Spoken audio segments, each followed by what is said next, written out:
When Mark Zuckerberg isn't wake surfing wearing a tuxedo and a puka shell necklace at his Lake Tahoe mansion crushing Coors yellow bellies and waving the American flag, he clocks into work with a sunburn to battle Google and OpenAI for artificial intelligence supremacy. Yesterday, Meta released its biggest and baddest large language model ever, which also happens to be free and arguably open source. It took months to train on 16,000 NVIDIA H100 GPUs, which likely cost hundreds of millions of dollars and used enough electricity to power a small country. But the end result is a massive 405 billion parameter model with a 128,000 token context length, which according to benchmarks is mostly superior to OpenAI's GPT-4o and even beats Claude 3.5 Sonnet on some key benchmarks. But benchmarks lie, and the only way to find out if a new model is any good is to vibe with it. In today's video, we'll try out Llama 3.1 Heavy and find out if it actually doesn't suck like most Meta products. It is July 24th, 2024, and you're watching the Code Report. AI hype has died down a lot recently, and it's been almost a week since I've mentioned it in a video, which I'm extremely proud of. But Llama 3.1 is a model that cannot be ignored. It comes in three sizes, 8B, 7dB, and 405B, where B refers to billions of parameters, or the variables that the model can use to make predictions. In general, more parameters can capture more complex patterns, but more parameters doesn't always mean that the model is better. GPT-4 has been rumored to have over 1 trillion parameters, but we don't really know the true numbers from companies like OpenAI and Anthropic. The cool thing about Llama is that it's open source. Well, kind of. You can make money off of it as long as your app doesn't have 700 million monthly active users, in which case you need to request a license from Meta. What's not open source is the training data, which might include your blog, your GitHub repos, all your Facebook posts from 2006, and maybe even your WhatsApp messages. What's interesting is that we can take a look at the actual code used to train this model, which is only 300 lines of Python and PyTorch, along with a library called Fairscale to distribute training across multiple GPUs. It's a relatively simple decoder-only transformer, as opposed to the mixture of experts approach used in a lot of other big models, like its biggest open source rival, Mixtral. Most importantly though, the model weights are open, and that's a huge win for developers building AI-powered apps. And now you don't have to pay a bunch of money to use the GPT-4 API, and instead can self-host your own model and pay a cloud provider a bunch of money to rent some GPUs. The big model would not be cheap to self-host. I used Llama to download it and use it locally, but the weights weigh 230 gigabytes, and even with an RTX 4090, I wasn't able to ride this Llama. The good news though is that you can try it for free on platforms like Meta.ai, or platforms like Grok or Nvidia's Playground. Now, the initial feedback from random weirdos on the internet is that Big Llama is somewhat disappointing, while the smaller Llama...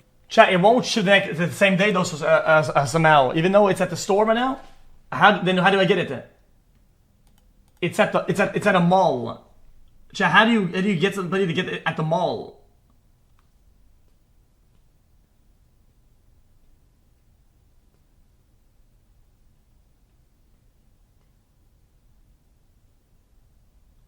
Yeah, it says pick up at the store, but I'll be shipping.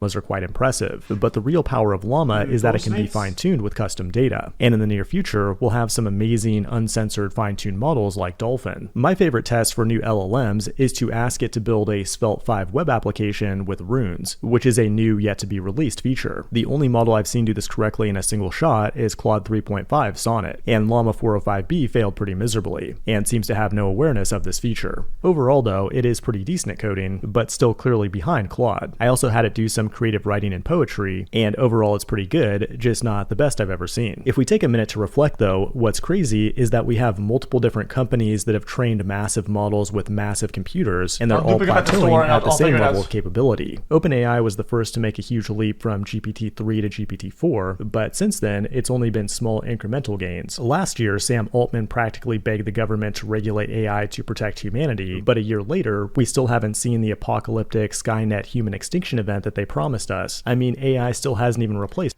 Yeah, because chat, isn't all this AI like filtered or whatever? Like you're not using the actual source code or whatever, right? It's still their parameters and their limitations, correct? Programmers. It's like that time airplanes went from propellers to jet engines, but the advancement to lightspeed engines never happened. When talking about LLMs, artificial superintelligence is still nowhere in sight, except in the imagination of the Silicon Valley mafia. It feels wrong to say this, but Meta is really the only big tech company keeping it real in the AI space. I'm sure there's an evil ulterior motive hidden in there somewhere, but Llama is one small step for man, one giant leap for Zuckerberg's redemption arc. This has been the Code Report. Thanks for watching, and I will see you in the next one. Chat. How do you do a fucking Best Buy? They offer me a curbside pickup.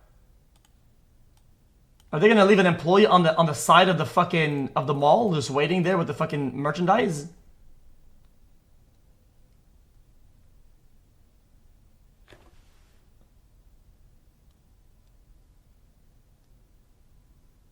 No, I'll do in-store pickup. I'm not doing a curbside. That's just fucking weird shit.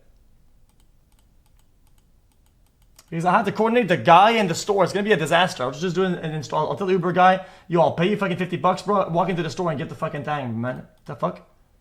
It's free $50 for this guy. It's free $50. The fuck? He's gonna do it, right?